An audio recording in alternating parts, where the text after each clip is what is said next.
Hello friends, welcome to Mugila's kitchen. இன்றைக்கி நம்ம 3 kilo chicken biryani எப்படி செய்கிறதுன்னு தான் பார்க்க போகிறோம். வாங்க எப்படி செய்கிறதுன்னு பார்க்கலாம். தேவையான பொருட்கள்லாம் எடுத்து வச்சுருக்கேன். வாங்க என்னென்னு பார்க்கலாம். 1 kilo packet 3 packet India Gate basmati rice, 1/2 litre அளவுக்கு கடலெண்ணெய் எடுத்து வச்சுருக்கேன். நம்ம தேவையான அளவு யூஸ் பண்ணிக்கலாம். நெய் 200 கிராம் எடுத்து வச்சுருக்கேன். 400 கிராம் தயிர் எடுத்திருக்கேன். மிளகாய் தூள் தேவையான அளவு, மஞ்சள் தூள், பிரியாணி மசாலா பவுடர், பிரிஞ்சி இலை, மல்லித்தூள், தேவையான அளவு உப்பு, பட்டை, லவங்கம், ஏலக்காய், ஜாதிபத்திரி பூ இதெல்லாம் எடுத்து வச்சுருக்கேன். சின்ன சின்னதாக கட் பண்ணி எடுத்த கொத்தமல்லி இலை, புதினா நல்லா ஆஞ்சி எடுத்தது, பச்சை மிளகாய் தேவையான அளவு, கட் பண்ணி எடுத்து வச்சுருக்க வெங்காயம் 3/4 கிலோ அளவுக்கு எடுத்து வச்சுருக்கேன். கட் பண்ணி எடுத்து வச்சுருக்க தக்காளி 1/2 கிலோ அளவுக்கு, பூண்டு பேஸ்ட், இஞ்சி பேஸ்ட். இதோட நம்ம 3 கிலோ அளவுக்கு சிக்கன் வாங்கி நல்லா வாஷ் பண்ணிவிட்டு எடுத்து வச்சுருக்கேன். பிரியாணி செய்கிறதுக்கு இன்றைக்கி நாங்கள் விறகு அடுப்பில் தான் செய்ய போகிறோம். பெரிய அடுப்பு இல்லாதனால இந்த மாதிரி செங்கலை வச்சு அதில் தான் செய்ய போகிறோம். இப்போ அடுப்பு பற்ற வச்சாச்சு. இப்போ நம்ம சட்டி வச்சிடலாம். 1/4 லிட்டர் அளவுக்கு ஆயில் ஆட் பண்ணியிருக்கேன். 100 கிராம் அளவுக்கு நெய் ஆட் பண்ணியிருக்கேன்.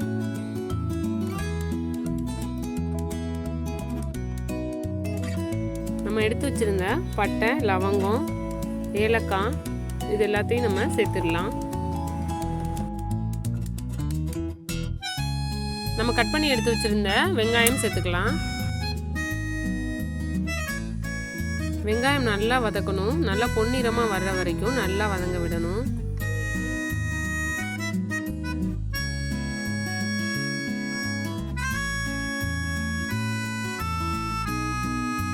இப்போ நம்ம எடுத்து வச்சிருந்த பச்சை மிளகாய் சேர்த்துக்கணும்.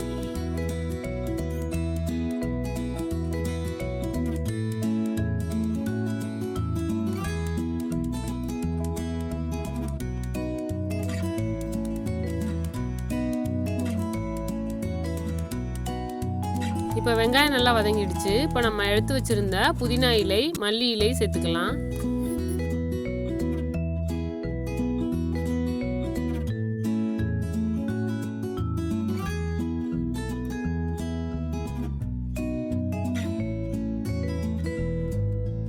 இப்போ புதினா இலை நல்லா வதங்கின உடனேயே நம்ம எடுத்து வச்சிருந்த பிரியாணி மசாலா பவுடரை ஆட் பண்ணிக்கலாம்.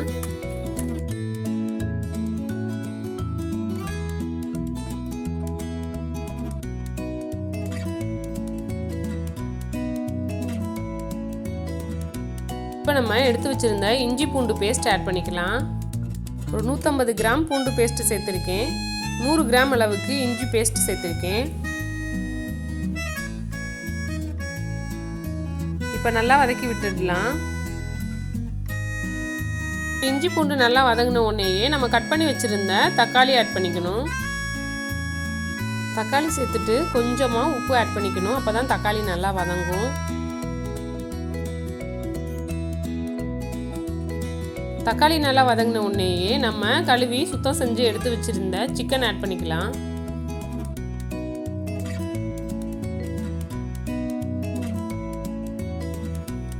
சிக்கனை சேர்த்துட்டு நல்லா கிளறி விட்டுடலாம். நல்லா மேலே கீழே நல்லா கிளறி விட்டுடலாம்.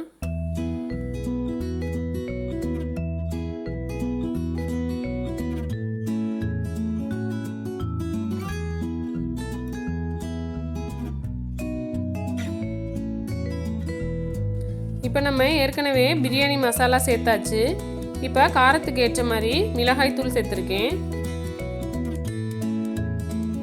கொஞ்சமாக மல்லித்தூள் சேர்த்துருக்கேன். கொஞ்சமாக மஞ்சள் தூள் ஆட் பண்ணியிருக்கேன்.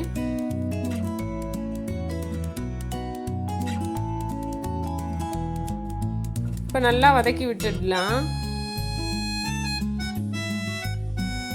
நம்ம எடுத்து வச்சிருந்த தயிர் ஒரு 300 கிராம் ஆட் பண்ணியிருக்கேன். ஏற்கனவே உப்பு கொஞ்சம் ஆட் பண்ணியிருக்கோம். இப்போ மறுபடியும் கொஞ்சமாக உப்பு ஆட் பண்ணிக்கலாம். இப்போ நல்லா வதக்கி விட்டுடலாம்.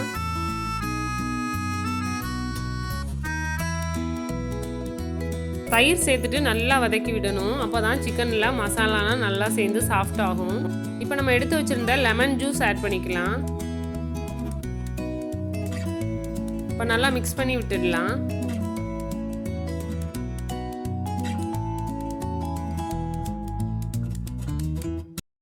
இப்போ மசாலா நல்லா சிக்கனில் சேர்ந்துருச்சு, நல்லா வதங்கி வந்துருச்சு. இப்போ நம்ம தேவையான அளவு தண்ணி ஆட் பண்ணிக்கலாம். 1 டம்ளர் அரிசிக்கு 1.5 டம்ளர் தண்ணி வீதத்தில் நம்ம இப்போ ஆட் பண்ணிக்கணும்.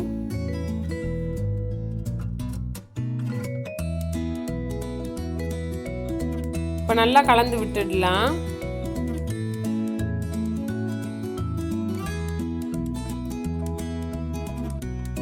நல்லா கொதிச்சு பாதி அளவு கறி வெந்த உடனேயே நம்ம அரிசியை சேர்த்துடலாம்.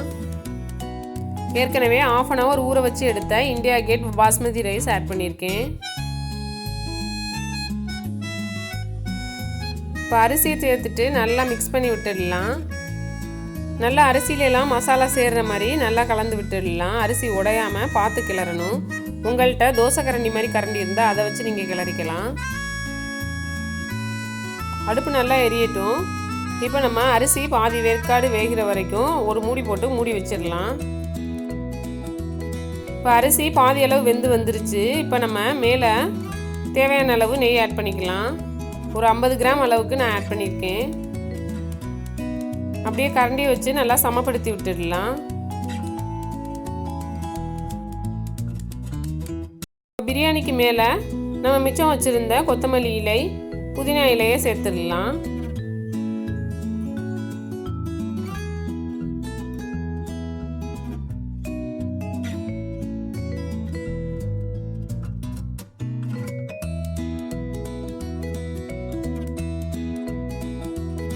இப்போ நல்லா சுற்றி சமமாக இந்த மாதிரி வச்சுட்டு நம்ம ஒரு வாழை இலையை மேலே போட்டு மூடி வச்சிடலாம். இந்த மாதிரி வாழை இலை மூடி வச்சோம்னா நெருப்பில் உள்ள ஹீட் அப்படியே டைரெக்டாக ரைஸில் படாது. வாழை இலையில் உள்ள ஃப்ளேவரும் நம்மளுக்கு அப்படியே கிடைக்கும். நல்லா டேஸ்டியாக இருக்கும். இப்போ நம்ம அடுப்பை நல்லா ஸ்லோ பண்ணிவிட்டு விறகு எரியறதெல்லாம் எடுத்துட்டு மேலே கொஞ்சம் கங்கு எடுத்து வச்சிடலாம். கீழே தீ எரியறதை எடுத்துட்டு கீழே கொஞ்சம் கங்கு இருக்கணும், மேலே கொஞ்சம் கங்கு இருக்கணும். இந்த மாதிரி வச்சிடலாம். நம்ம தம் போட்டு 15 மினிட்ஸ் ஆகிடுச்சு. இப்போ நம்ம ஓப்பன் பண்ணிடலாம்.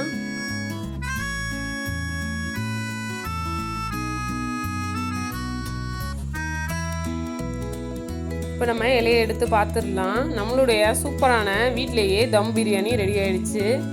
பாருங்கள், சூப்பராக வந்திருக்கு. ரைஸ்லாம் உடையவே இல்லை, நல்லா வந்திருக்கு. எப்போதும் இந்த மாதிரி கரண்டி யூஸ் பண்ணக்கூடாது. எங்கள்கிட்ட இல்லை, பிரியாணிக்குன்னு சில கரண்டிகள் இருக்குது, அதை வாங்கி யூஸ் பண்ணிக்கோங்க. நீங்கள் 3 கிலோ பிரியாணி இன்றைக்கி தான் நானே ஃபஸ்ட் டைம் செஞ்சுருக்கேன். நல்லா டேஸ்டியாக வந்திருக்கு. நீங்களும் ட்ரை பண்ணி பாருங்கள், ரொம்ப டேஸ்டியாக இருக்கும். இந்த வீடியோ உங்களுக்கு பிடிச்சிருந்துச்சுன்னா முகிலாஸ் கிச்சன் சேனலை சப்ஸ்கிரைப் பண்ணுங்கள், லைக் பண்ணுங்கள், ஷேர் பண்ணுங்கள், கமெண்ட் பண்ணுங்கள். தேங்க்யூ. தேங்க்ஸ் ஃபார் வாட்சிங்.